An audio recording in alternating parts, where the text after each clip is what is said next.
All right, guys. So another monthly watches is done for August, and I waited kind of too long on this because it's already September 10th. I usually try to do this in the first week of every month. So this is my August watches. So it's every movie that I watched or rewatched in August, according to my Letterbox, which I keep track of every day. Love Letterbox. It's a great service. And let's get started with all the movies that I've watched. I have seen a lot, I feel like, for August. At the beginning, a lot of them are rewatches. So the first one I rewatched was Halloween 3 Season of the Witch. Nothing's really changed. Love it. Great. Because I was on a Halloween kick, so I was rewatching all the Halloween movies at the beginning of August. And next, I watched Halloween 4. Nothing changed. Great. Then I watched In Search of Darkness, Journey into Iconic 80s Horror, which I did a review on. Really, really dug this movie. This movie was so cool. Documentary. Great documentary. Really, really love it. It even had a couple of movies that I haven't seen on there. I counted at least 5 to 10 that I had not seen. There were some that I really want to see now, like Q, which is a movie that has Michael Moriarty in it, and Larry Cohen directed it. So I've got to see Q. That's one of the ones that popped in my head first. But there were a couple that I had not seen that they talked about, and I really want to watch those now. But In Search of Darkness was a great documentary. I really enjoyed it. And then Halloween 5, again, not much changed. I think it's my least favorite Halloween movie overall, honestly. I still think it's my least favorite one. There's not really much to go on 5 besides a few good moments, but really the movie as a whole is not good. Then I rewatched Basket Case because I bought the Arrow edition, which right here, really cool. Love that artwork. But rewatched that with the commentary with Kevin and Frank Hiddenwater, and really cool, insightful commentary. And then I watched Blackula, which I did a review on. Blackula on Amazon Prime. They have a lot of blaxploitation movies, and I watched the Pam Grier ones, the first couple of Pam Grier ones, Coffee and Foxy Brown, and then I saw Blackula was on there, so I was like, okay, I'll watch Blackula, and it's okay. It's not anything special. I like the ending couple of minutes, but the whole movie is just kind of boring. Like it wasn't really my thing, but I thought it was all right. And then I rewatched Halloween 6, The Curse of Michael Myers, producer's cut, because I listened to the commentary with Daniel Farrens and Alan Howarth from the box set, Scream Factory box set. And then I rewatched Halloween 2007, Rob Zombie's Halloween. Nothing's really changed. Really liked the last like 20 minutes. Really, really cool addition added on from the original. Really awesome. Scout Taylor Compton's great. I really do like the Halloween remake in a lot of ways, but then in some ways I'm like, it's not great, but I still enjoy it. It's kind of low, middle tier if I had to rank the Halloween movies. And then I watched The Rental, which I rented The Rental, and The Rental was really freaking good. Like this one surprised me, and go into this movie clean without watching any trailers because it kind of ruins what kind of movie it is. As I didn't expect it to be that kind of movie whenever it happened.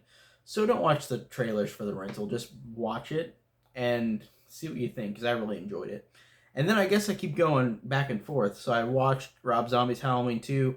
Again, like Rob Zombie's Halloween, I do like a lot of things about it. Scout Taylor Compton is really great in this movie. It's probably the most unique Halloween movie besides Halloween 3. But if I'm talking about Halloween movies with Michael Myers in it, it's definitely the most unique and the one that I feel like has enough of a voice different to any of the other sequels. And I like that. I thought that's cool.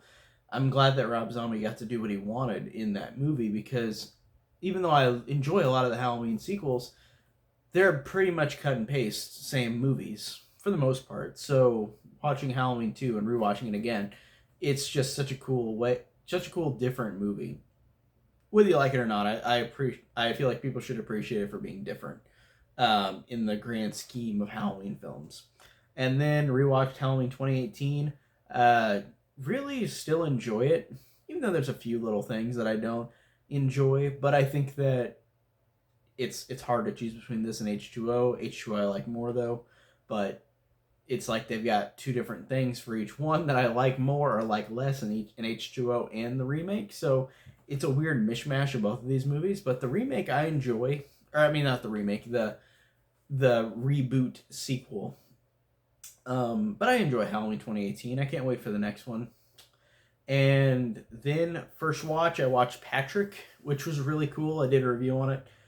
Patrick is this guy who's a vegetable in a hospital, and he has telekinetic powers, and it's fun. It's enjoyable. I liked Patrick. I liked the main character a lot. The main girl. I thought she was awesome.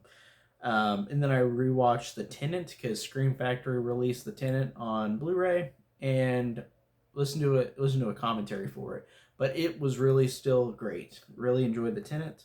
And then I watched Demons, which I bought along with The Tenant that day whenever The Tenant came out. And Demons I had not seen before. Really fun. It's one that I probably have to watch again to really get a full like idea of how I feel about it. I do enjoy it, but I didn't love it. I liked it fine, but I'll have to watch it again probably to see if I like it more. But again, I got the Blu-ray, so I'll definitely watch it again. And then I watched The Witches, which is the Angelica Houston Roald Dahl based book movie from 1990. And I thought that this one was really fun, and I wish I watched this one as a kid because I really enjoyed this one a lot. It was really entertaining, and I thought it was creepy, but it was effective and funny. And it reminded me of like James and the Giant Peach, which is another Roald Dahl adaptation movie, but it reminded me of that. And James and the Giant Peach I love. I think that's a great Disney movie. It's one of my favorites. But this one reminded me of that very similarly. I liked this one a lot. I wish I watched this as a kid, but I never got to. But it was on Netflix. I watched it and I really enjoyed it. Um, then I watched Creepazoids, which I just put out a review on for John Kyle, patron, and really fun. I enjoyed it. I thought I had a good time with it. And then I watched. Oh, I forgot to do a review on this one. I watched Da 5 Bloods, which is Spike Lee's newest movie. Um, I think I'll do a review on this, but my quick thoughts are: it's a beautiful movie, beautiful score, beautiful imagery, good, really good acting. But Spike Lee has this issue of if something is prevalent, he'll make it excruciatingly annoying to be prevalent in real life with political beliefs, with who the president is, all that stuff. Whether you like or dislike the president or not, I think that it is just too on the nose. It is just annoying. It drives me crazy whenever he does that in his movies. He did the same thing in Black Klansman, where I'm like, that just took away any impact of how I felt in the movie whenever you go and put something in real life. And you can never honestly believe anything in real life anyways, from the news, from whatever. I don't, it pisses me off whenever he does that in these movies. And I understand it's his point of view and how angry he is about stuff, but it's annoying in my opinion just to do that because it takes away from the movie. The movie should be held on its own and not from a relevant point of someone you dislike, is how I feel. But again, Da 5 Bloods is really, really freaking good looking. It's got a great score. The acting's really good. R.I.P. Chadwick Boseman. I watched this before he passed, and I thought that this was a good. Like he wasn't in the he's not in the movie that much, but I thought it was a good kind of sad thing because I watched this movie and I think a couple days later was whenever he died. So it was just kind of a weird moment in my head. Like, man, that sucks. Like I watched him just recently in Da 5 Bloods, but R.I.P. Chadwick Boseman. He's great. Really sad that he's gone, but I watched Da 5 Bloods, and then I watched Dennis the Menace, which is directed by Nick Castle, original Michael Myers. So I had to watch this because of that. This movie is not for me. If I watched this as a kid, I might have enjoyed it, but I'm watching this as an adult. Didn't enjoy this one that much. And then I watched Mr. Deeds. I've never seen this all the way through. Adam Sandler. This one was run-of-the-mill Adam Sandler. It wasn't anything that I remember. I remember Winona Ryder was in it. And that's pretty much it. But it's not one of his comedies that I remember, like The Waterboy. Like it's just a movie that I watched and I'm like, I literally don't remember really any of the jokes or anything. It's just Mr. Deeds was whatever. And then I watched We Summon the Darkness, which I've still got to do a review on. Alexander Daddario, Johnny Knoxville, really cool. I had fun with it. I didn't love it. I thought it was fine. It was whatever, run of the mill, fine movie. It's not anything like that I'm gonna really remember. I was gonna buy it, but then I saw it was on Netflix, and I'm like, oh, I'm glad it's actually on here because after I watched the movie, I'm like, I don't think I'll rewatch this if I bought it. And then I rewatched on a whim because I love this movie. It's a movie that everybody is either mixed on or hates. The Amazing Spider-Man 2. I'm so sad that we never. I'm still bitter that we never got any more Andrew Garfield movies, but maybe he'll appear in like a Spider-Man like team up. Like they'll probably do that. I hope they do that with him, Tobey Maguire, Tom Holland, and like Miles Morales. Like that would be really cool. But The Amazing Spider-Man 2, with all the problems it has, with being so convoluted, with being a movie that's trying to make a million sequels in one movie, and then it made no sequels because they rebooted it. The heart of this movie is just so strong. The character development, I think, I really love. I mean, I'm not saying it's greatly written, but I love the chemistry between Andrew Garfield and Emma Stone and Dane DeHaan. I really, really love that, and I love how they execute where Peter and Gwen go. I love that even though it's quick, I love Harry Osborn in this, and I love how he's dying into a point where he has to do everything. He's completely desperate to live, and it's just a great thing about it. And I love the use of time in this movie. It's the point of the movie is you don't have enough time, and it works very very well. It's a beautiful movie. It's just so emotionally resonant that it really works for me very very well. And I really really love the Amazing Spider-Man 2, with all the flaws it has. But rewatch that just on a whim it just popped in my head. And I'm like, I'm gonna rewatch it. And then I watched Island of the Fishmen, which I forgot what the title was, on Amazon Prime. It wasn't Island of the Fishmen. It was God, I can't remember the name. But Island of the Fishmen. Oh, it was Screamers. That's what it was. It was called Screamers on Amazon Prime, and it was a movie that the beginning of the movie was basically Friday the 13th, if like it was in a cave, like all these dead bodies hanging, just like how they find them at the end of the Friday the 13th movies, the first couple. And then the movie is an adventure thriller movie, and it starts as a horror movie, but then then it goes into a thriller adventure movie, which is weird because it's the way it looked like they marketed it as a horror movie, but then it's like this action adventure boring movie from like the 70s, 1979. And I read up that they made footage for the US release. I think it's US release. They made footage at the beginning with the dead bodies and people getting killed because they wanted to sucker people in to make it think like it was a Friday the 13th type slasher, and it's not, except for the beginning of the movie. It's a weird, boring action movie at sea. So it was really boring. Gave it 2 stars on Letterboxd. Then I went back to Adam Sandler again and watched You Don't Mess with the Zohan, which, unlike Mr. Deeds, this one was really memorable to me. This one was really funny. It's not in good taste, but it's funny. I did enjoy the jokes in this one. Um, I really thought that I laughed out loud in a lot of the jokes in You Don't Mess with the Zohan. And then I watched Stranger in Our House, which again, like Screamers, this movie was called Summer of Fear on Amazon Prime, and this stars Linda Blair. It came out in 1978. I guess she made Exorcist 2 and then made this, but this is a TV movie of Linda Blair being a teenager, and her cousin moves in, and then her cousin she thinks um, is like involved in a cult or like a demon or something. I can't even remember, but I remember thinking that the movie for a TV movie was solid enough, and I thought it had fun moments, and I thought it was creepy. I liked Linda Blair a lot in it. I thought it was fun. Summer of Fear or Stranger in Our House, two different titles, but I did enjoy it. And then I watched Project Power, which I just did a review on because I forgot about it. Boring Netflix action movie. Don't really recommend it. It's whatever.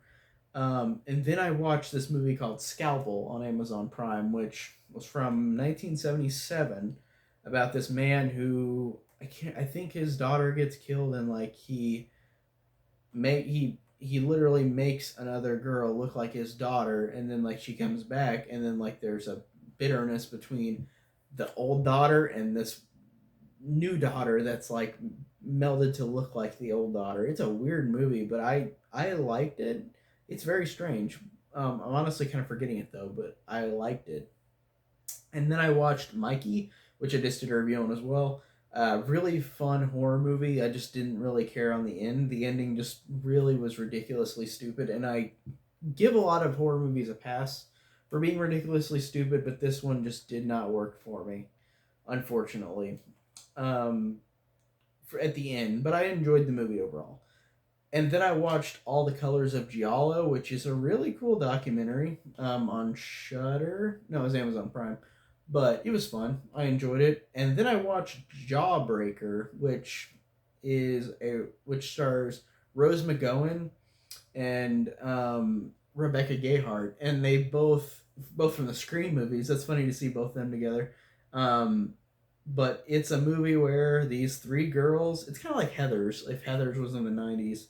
These three girls are part of a clique, and like to the popular girls, and then they play a prank on the fourth girl, put a jawbreaker down her throat, put tape on her, and put her in the back of their car, drive somewhere. They get her out of the car, and she's dead because the jawbreaker's down her throat. And like they just they just have to find another girl to replace her, and it's like a horror. I mean, it's not even a horror movie; it's like a comedy. But it was on Shutter, and I was like, "Is this really a horror comedy?" Because it looks bright and colorful, just with the artwork and the poster. Um, but it really wasn't. It was a weird like comedy that was kind of like Heather's, but pretty tame. I guess it wasn't that great. It was whatever. Like it was fine. I gave it 3 stars out of 5. Um, it was fine. And then I watched Demon Wind on Amazon Prime, which is a movie that I've already forgotten about. I don't remember anything about Demon Wind. The only thing I remember is that there was a girl who turns into a doll, and she like talks while she's a doll, and she's all like trapped in a prison as a doll. And like this guy has a relative that's like a demon, and like he's the next in line or something. Like some I don't even remember Demon Wind. It was pretty boring. Then I rewatched on a whim Birds of Prey and the Fantabulous Emancipation of One Harley Quinn. This one still hasn't changed for me. It's fun. I enjoy it. Then I rewatched Happy Birthday to Me because it was my birthday. Really, really love it. Again, nothing's changed. Then I watched Hatchet 2, which I never saw before, and I've still got to review the Hatchet films because I watched Hatchet 2. Really, really fun. Daniel Harris is great. I really like this one a lot. It was ridiculous with the gore in a good way. Really fun. Then I rewatched Exorcist 2, The Heretic on a whim. I just popped it in. I'm like, I want to watch it because I love Exorcist 2 so much. And then I watched Starry Eyes on Amazon Prime. Really freaking good. Like this movie, I kept hearing so many YouTubers talk about being a great horror movie, and it was. It was really fun. It was about this girl who like wants to do everything to become an actress, and creepy things start happening to her. And that's all I'll say. It's a good movie. Then I watched Hatchet 3, which, like Hatchet 2, was really freaking fun. Both of them were really fun. I really enjoyed them. And then in a row, after that, I watched Victor Crowley, which I didn't like as much as 2 and 3, or even the first one, but it had some fun moments. Felissa Rose is awesome in it. She's so fun, and I liked her a lot. Um, Victor Crowley was whatever. It was weird. It didn't feel like the other movies, but I enjoyed it okay. Like it's moderately entertaining. And then I finally went back to the theater, and you'll see a couple more theater watches on these movies I'm going to talk about. But I finally went back to the theater. It was since March that I went to the theater, and I went and saw The New Mutants, which I thought was pretty solid. It's not great, but it's not bad. It's whatever. It's in the middle. I enjoyed The New Mutants. Um, and then I had a friend tell me they had not seen The Exorcist, so I said, "We're watching The Exorcist." So I rewatched The Exorcist. Again, love it. 5-star movie, incredible. And then I bought Last House on the Left, the Arrow Blu-ray, so I rewatched Last House on the Left, and I enjoyed it a lot more than the first time. I think it's a movie that at first watch I just didn't enjoy it that much, but I still I still don't love it, but I think that I like it a lot more than I did the first watch, the original Last House on the Left. And then the last movie I watched in August was Unhinged, which I went to go see in the theater.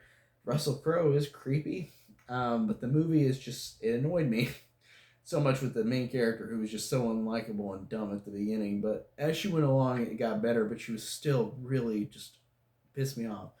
But that one is whatever. Like Unhinged, like I think Russell Crowe did a good job. I think the actors did a good job. I thought it was creepy, but it was just so stupid in a lot of ways where I didn't fully enjoy it. If you understood what I just said right there, but Unhinged was the last movie of August that I watched. So that is my monthly watches for August, and it looks like September. I have seen 9 movies so far, including a rewatch. So 2 rewatches. So I've seen 7 movies that are new that I've never seen before. But that is it on my monthly watches for this month. Tell me down below you guys have been watching, and thank you guys for watching.